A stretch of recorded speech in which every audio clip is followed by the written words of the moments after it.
We are currently in Istanbul, Turkey, and this is Taksim Square. This is like the chief daddy of the tourist area.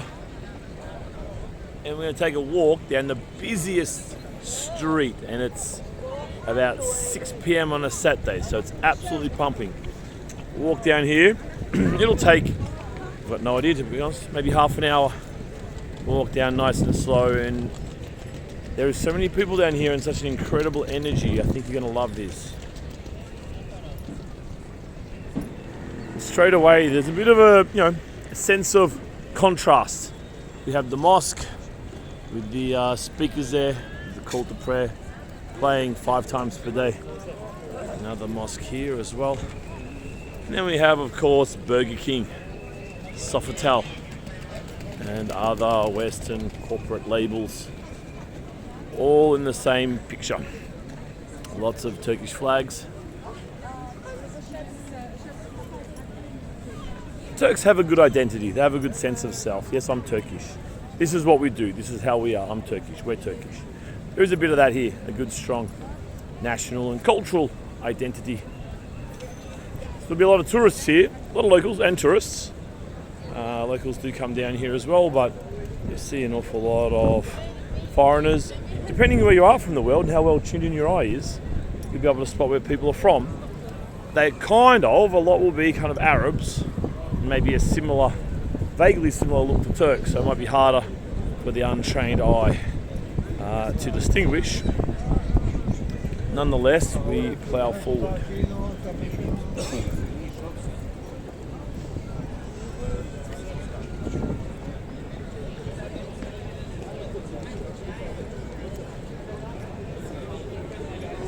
Over here we have these wet kebabs. It's very popular. Sorry about the focus there. I will be jumping in and out of focus, I should warn you, because I am using my phone and it is kind of that time of night where it's quite dark. It's dusk and the phone's a bit confused as to where to focus. But over here, you can see, I'll zoom in rather than going over there. These big kebabs, look how big they are. The size of a human body, maybe bigger. And these are iconic. In this area anyway.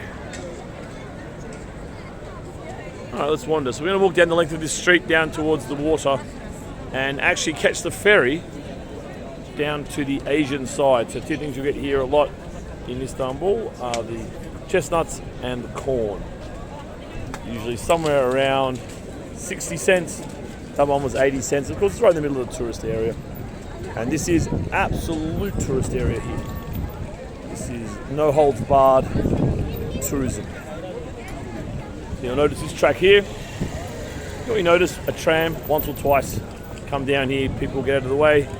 We'll try and take photos with that. So you've got a real mixture of. I'll take you over here. Actually, you know what? It's a bit complicated. I won't take you over there just yet, but I'll show you something similar later on. There's a lot of these baklava shops, dessert shops with baklava, Turkish delight, and many other similar goodies. What you do notice here in Turkey, if you haven't been here, or at least in Istanbul, is that the restaurants tend to be pretty similar.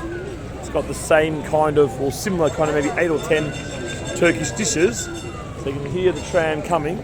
Let me pull back and I'll just give you a bit of a view of this tram. You can hear it dinging passionately.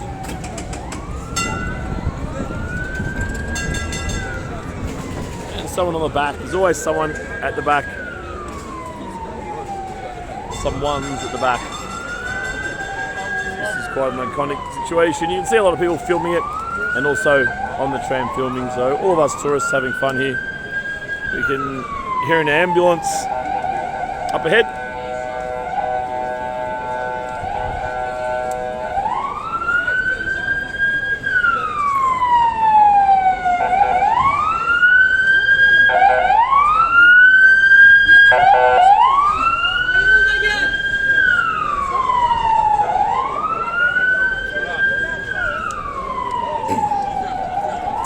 So yeah, in terms of Turkish food, look, I'm a fan. You tend to have your kind of meat salad with a bit of bread, variations. And each restaurant, to be fair, it's probably a 60 or 70% overlap in the dishes being served. And same with dessert places. You have the baklava, the Turkish delight, several kinds of biscuits, a lot of overlap. But the Turks have kind of mastered what they do. They're really good at what they do. And, well, not the desserts obviously, but the main food is kind of not too much oil, not too much sugar. They rely a lot on the natural flavours and natural spices to bring out the flavour in their main foods. Of course, the desserts are very sugary. Well, some of them are, a lot of them are. And as a result, you can look around and Turkish people aren't particularly fat, to be fair. There's a few chubby ones, but in general they're in pretty good nick. And I think that's also to do with the main food here, although it is a food culture, of course. They do get together and eat in public a lot, it's a thing. But what they're eating is generally, not laden with, as I say, oil or sugar. So I hope you can grasp the intensity of the atmosphere here. Almost feels like the bull run in Spain, It's the vibe of it. So here's a really common type of food place. I'll just show you this. This is really common. They'll have maybe 10 or 15 types of dishes. You go in, you say, I want this one. See, there's some chicken. Different kinds of vegetables and the like. And you might pay, I don't know, well here probably a bit more, but normally maybe 40 lira, 30, 40 lira, which would be around $2. There might be $4 or $5 because of course we are in the absolute prime tourist zone. So I'll show you, well there's a good example for a dessert shop. We'll make a bit of a crazy suicide run across all these people and I will show you one of these sweet shops, which again they always have pretty similar stuff in there. You see the Turkish delights in there. I won't go inside, I'll just show you from here. See the Turkish delights in its different forms. That's certainly how you often see it in the West with they have a sorbet on the outside. It's a more common form above. This is what you see more in Turkey, these forms.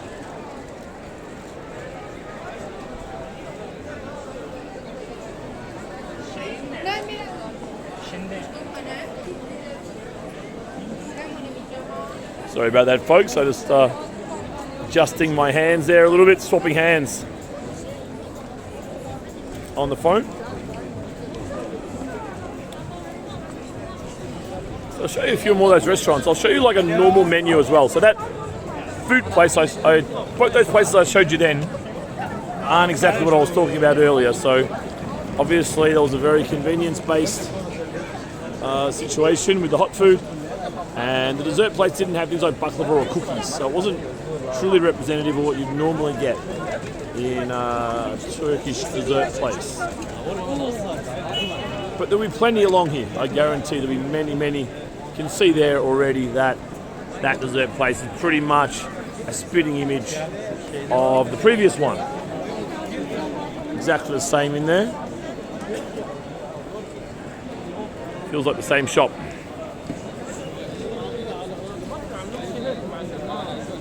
Try and show you a more typical restaurant with a more typical menu. That is very typical, but it's not, it's kind of like almost like a fast food. It's sitting there, it's not made to order, right? It's sitting there ready. And they just kind of slap it on the plate there. As I say, 2 for 40 lira. Exchange rate's 18 to $1 US, 18.5. $1 US. Again, the chestnuts and the corn. So you kind of get the sense again of that repetition throughout inner city Istanbul. This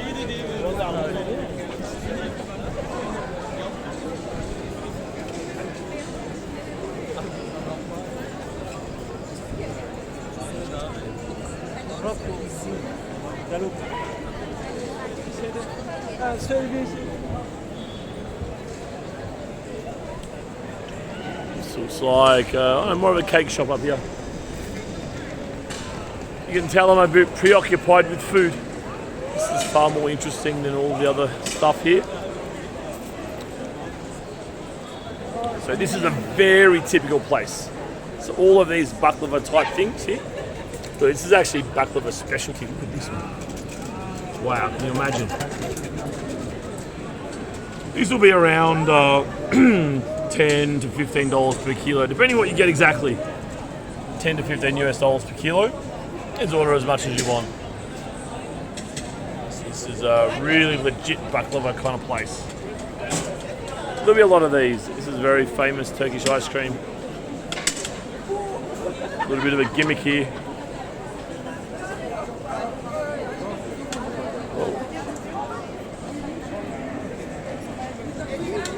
Sorry about that, my gimbal just fell asleep. Bear with me to get the angle back again. Oh, there we go.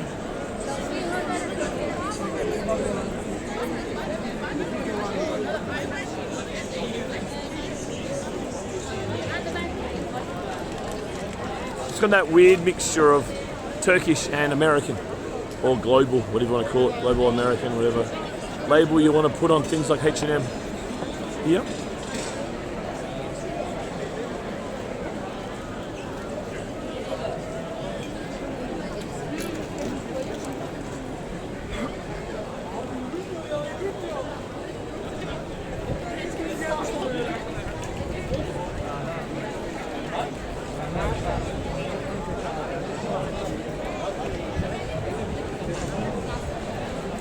So at times this strip feels never ending. It goes for several kilometres.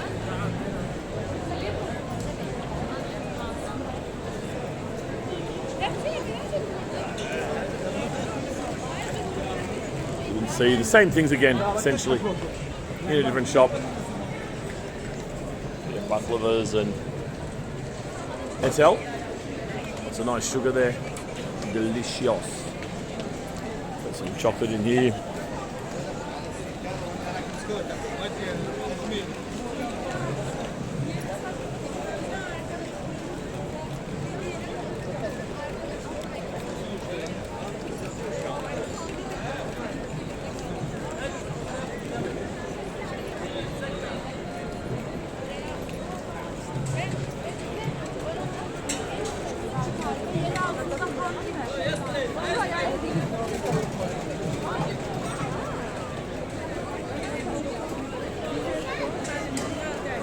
Again, reliable chestnuts. They are nice and everywhere.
So nice and busy down here, real energy. If you don't like crowds, probably not the place for you. It's good vibes, everyone's happy, everyone's on holidays, everyone's going out for dinner. Having a weekend away, as I say, it is Saturday evening, it's around 7 p.m. now. So people are headed for dinner, headed to the bars, headed out for dessert, all of the above.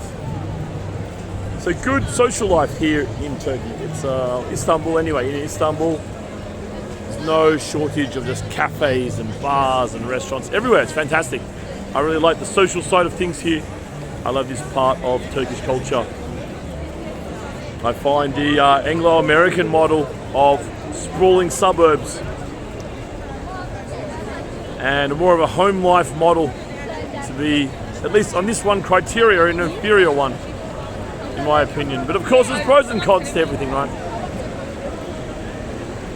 I definitely like the community feel here. I've only been here since the middle of the week, but already I kind of know my neighbours, and there's always kids playing in the laneway in the front of my apartment, and they know me, they kick the ball to me when I come out. The restaurant owner knows me, the local shop guy knows me. Some of the guys that hang out near that corner there recognise me as well. You have a bit of a low chat, what's up, checking in. You can really get that sense of everyone knows each other here. It's really that social connection, community connection thing. It's a very normal way of living life here. Whereas in a Western city, you know, it's not unusual to live in an apartment and have no idea who's living next to you. Quite normal, actually, in many Western cities. Very normal. Also, suburbs. Live in a house, barely know your neighbours, barely know them. Just know them by sight. You might say hello, but have no idea who they are. Very normal.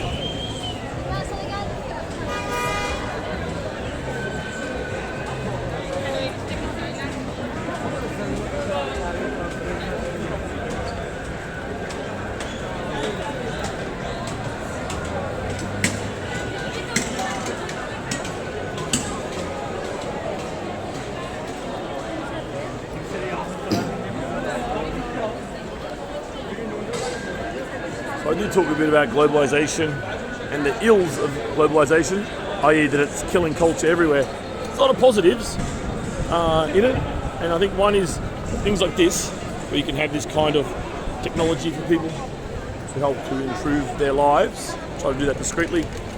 Access, not just the device itself, but just access to places. And I'm noticing this around the world. It's like a global best practice to have things like wheelchair access and this kind of stuff. I can only see that being a positive thing. Again, one of the positives of globalization. Also, probably improving service. You know, you can't have a restaurant in a busy tourist area with shitty service. People just don't take it.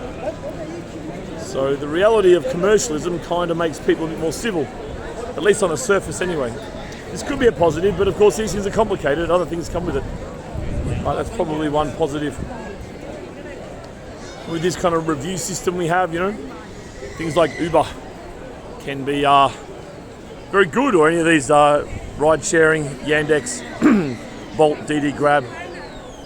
You can't scam people because you have to be accountable for it. You know? So these things can be good as well in terms of globalization. Although, of course, you know, when I say globalization, a lot of it, culturally speaking anyway, is Americanization, right?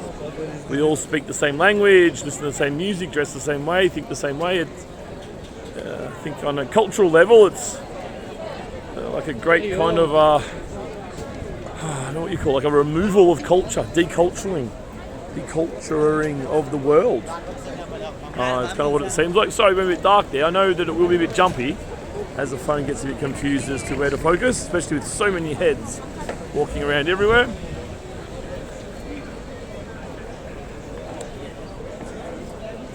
A bit dark down this way. I'll try and stay near the shops here a little bit so we get a bit more light on the subject. So it must be maybe halfway. I don't really know. I think we're about halfway to the water. I will take a pause. So I'm walking with my friend, but he's doing some other stuff as I walk down, and I look around and I can't see him. So I will at some stage take a bit of a break and wait for him, and then we'll head down to the water to catch the boat across to the Asian side. So we're on the European side of, let's say, Bangkok. Of course, we're in Istanbul. And look at that density of people up there. Goodness. It's a sea of heads on holiday.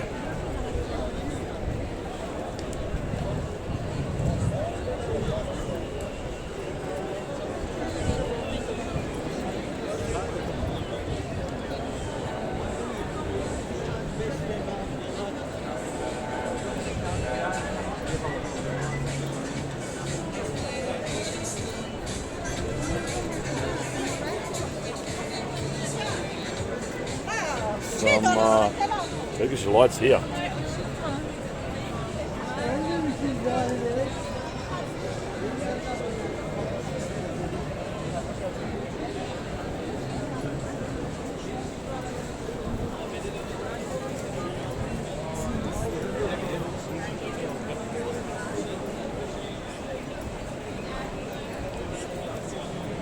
Neresiydi? Buranın adı neydi? Galatasaray Kültür Merkezi.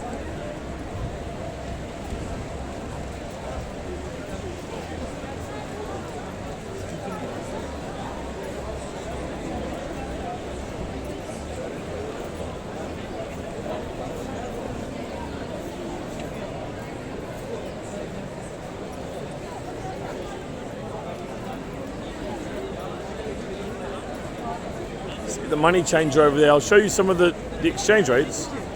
And if you do come to Istanbul and you want to get money, which you obviously will, don't get it from the airport because the buy-sell spreads here are incredible. That's only 40 cents buy-sell spread. It's about 1%. 1% either way almost. So Visa will be at least 2.5% either way on your taps. But then also at the airport, this was like 15 to 21. It was like a 20% spread. Could you imagine how cheeky that is? And then if you want money at the ATM, it's a 10% commission. So tap your ticket from the airport. If you get the bus, there's a good bus service to Taksim. There's also many other buses, also taxis, of course. You can tap, pay for that, and then bring your beautiful US dollars to a money changer in the middle here, and you'll get these nice tight spreads.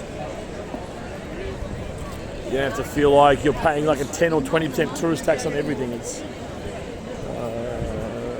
really exploiting people who have no clue about managing money or finances or how to understand this stuff.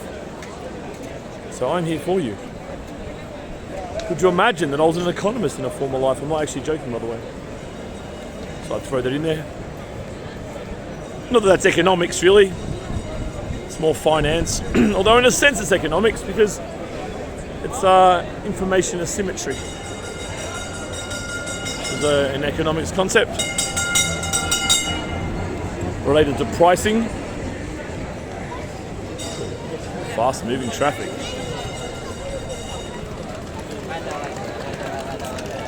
That's the same everywhere. You know that you're getting screwed at the airport. I was going to buy a SIM card at the airport. I'm like, I'm going to get screwed.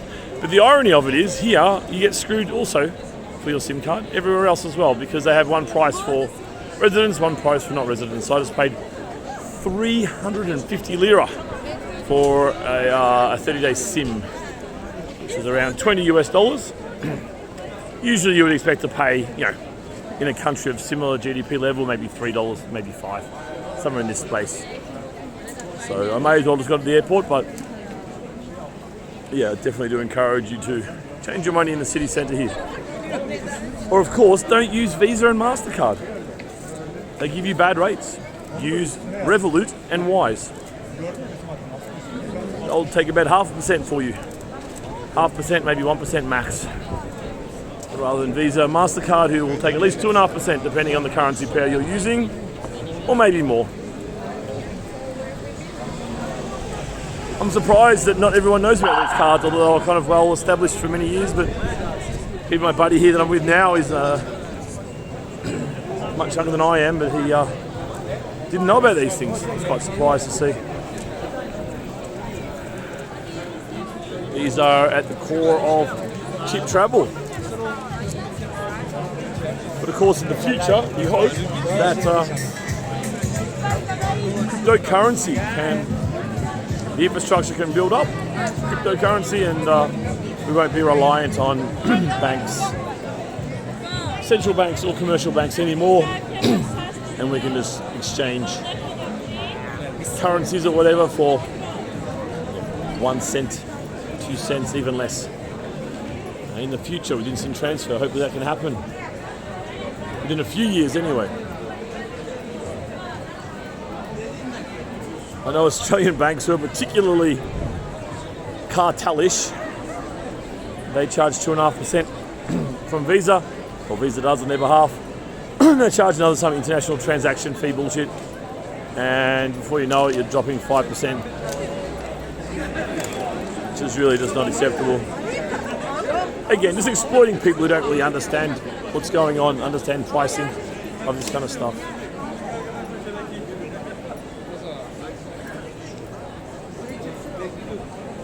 Let's check out a few more shops. Now, the shops on this main street tend to be kind of clothes and durable good heavy, and down the side streets tend to be where you get the clusters of cafes, bars and restaurants. So very good example, little one here. Look down, and as far as you can see, we have some cafe, restaurants, etc.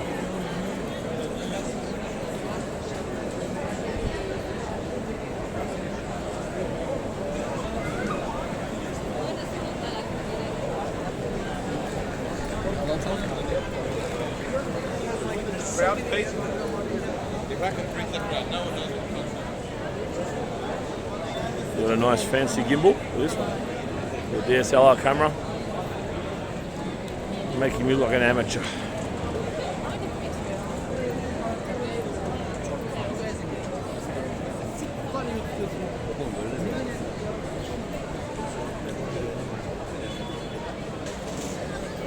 I will be going back to Australia in about a month's time to pick up my proper video kit with my DSLR camera, proper lens and gimbal. Should be good. Certainly helps with this nighttime footage. Helps a lot.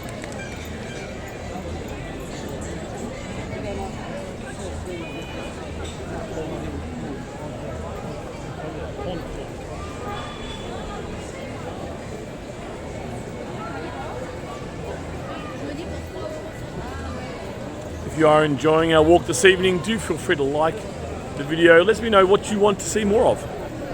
The more likes I get on a video, the more I know to do more videos like that. So do drop me one, I do appreciate it. And of course, if you want to see more footage like this of Istanbul and of other cities, do feel free to subscribe. If you already have, I thank you. I do try to add what I can to the videos. It just kind of depends how long I've been in the city, really. If I've lived there for a period of time, if I'm just kind of dropping in for a week, try to add some kind of value without overwhelming you with me. Letting you mainly soak up the vibe. When I've watched street walking videos in the past, I'm like, yeah, okay, it's kind of good, but I'd like to kind of know what's going on. Like, it's nice just to watch, but it'd be nice to know kind of where I am and what I'm doing and something about what's going past, you know, without making it all about the YouTuber, who I don't really care about that much. So I figure this is a nice balance. I will be doing some videos from Melbourne when I go back there in about a month's time. That's my home city, so I'll be able to give some serious guided tours of all of the different inner city regions that would be famous and touristy that you're likely to interact with if you go there.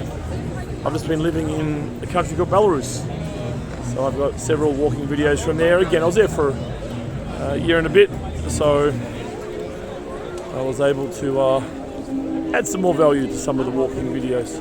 Have a bit of a chit chat about some of the things there, culture, happenings and so forth. Alright, so we're reaching a fork in the road here, and we're going to go left. And it turns in from this kind of street into a cobbled one. So we'll turn left. This is a cool new cafe apparently.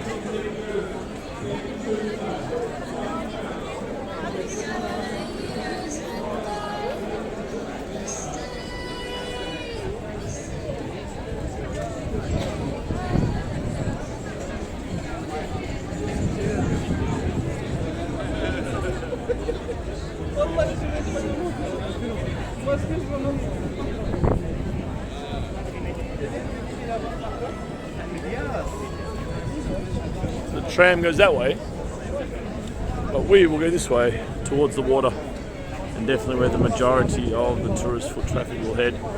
We start to go to more touristy kind of vibes now. It's more like touristy shops, less brand orientated, more just kind of knickknacks. Galata Tower is just to the right. Famous Galata Tower. I'll just show you on the way through very briefly.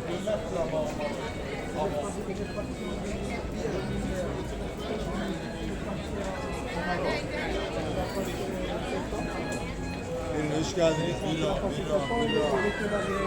Guy wants us to try his candy. A little bit congested. Road there?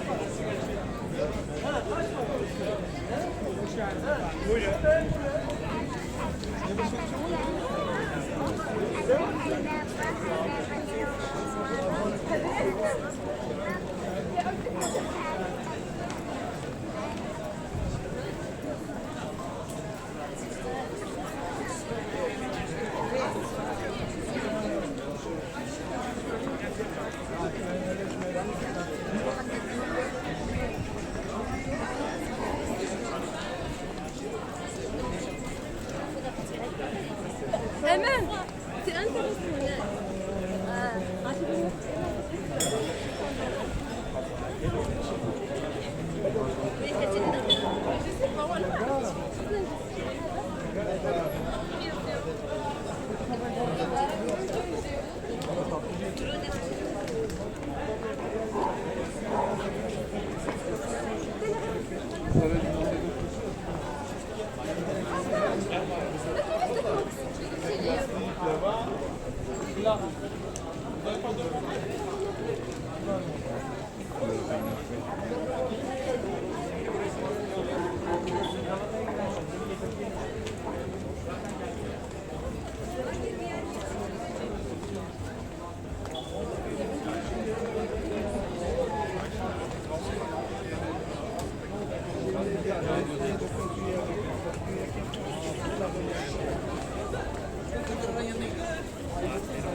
Görüşürüz zaten.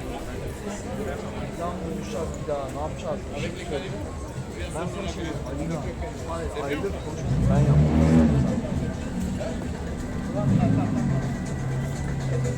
Ayrılıyor musun?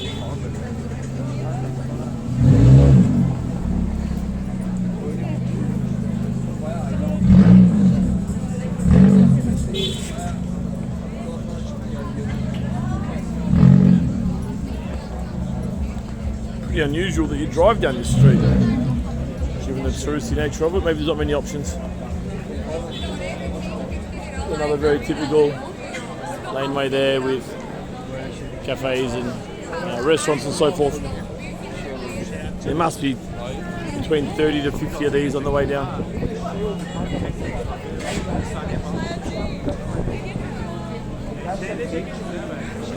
Looks like the ambulance is down there causing a big bottleneck for the traffic.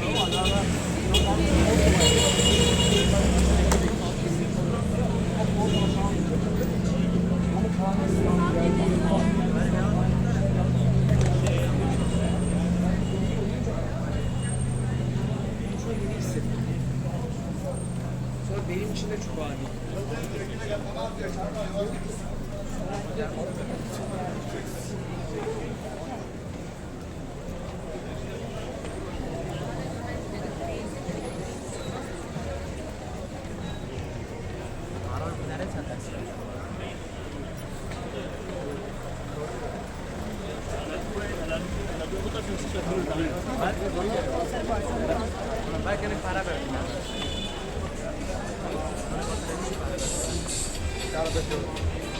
Lele, arasına ben bir saniye bunu unutma. Ve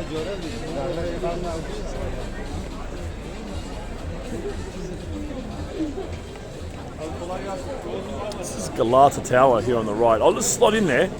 We'll see if there's room to kind of walk. And I'll just quickly show you, at least from a distance here anyway, I'll show you. Pull back here.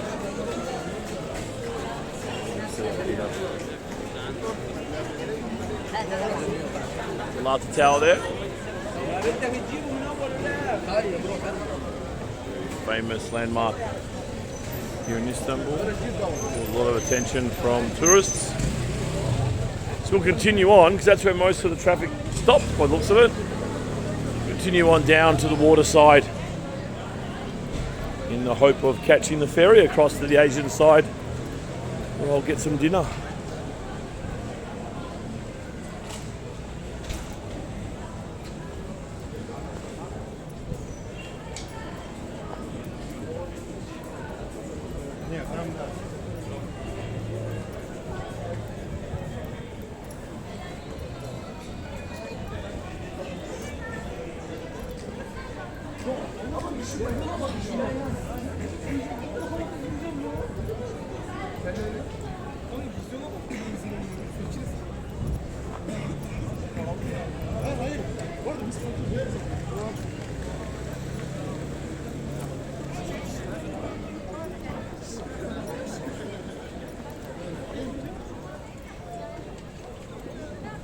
Another angle of Galata Tower.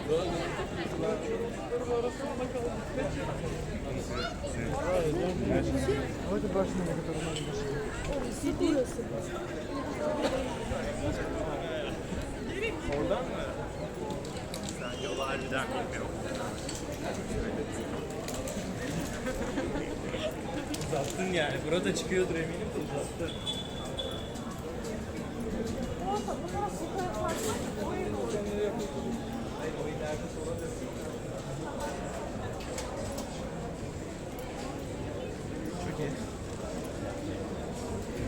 You get these everywhere, mussels. I don't know how many, maybe even millions per day. It feels like it. I mean, these average store, I saw one before, they must have at least 1,000. That one didn't have that many, but by the time you have, 100 of those with 1,000 in it, that's by definition 100,000. And you've got at least that many around. They seem to be for sale everywhere, especially some of the restaurants headed down this way. Incredible amount of mussels. But just mussels, a bit of fish as well.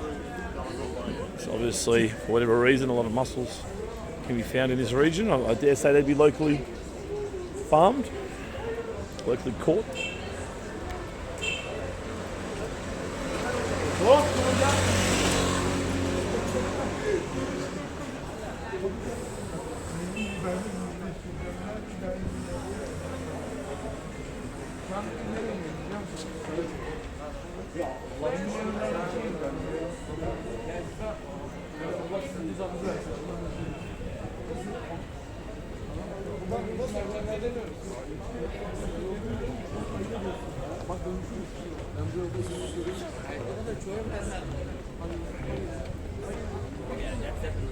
Yes, because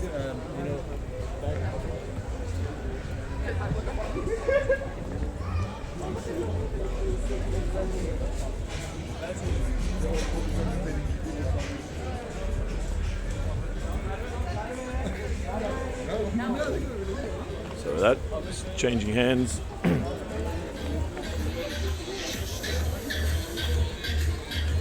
Usual designer goods.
53.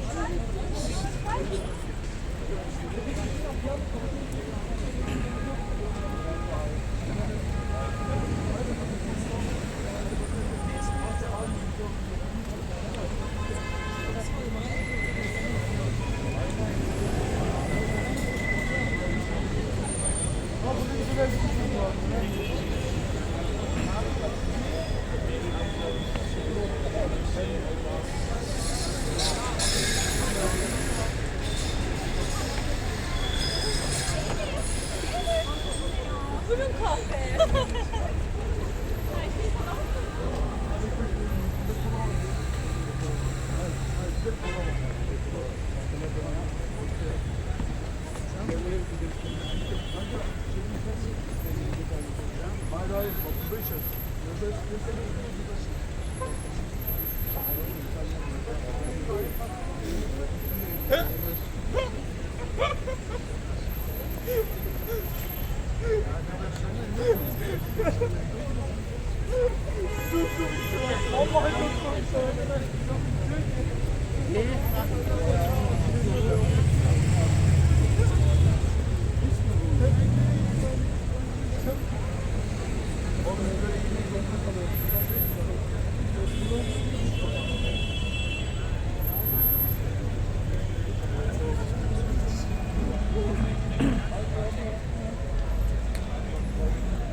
Alright everybody, thanks for the ride.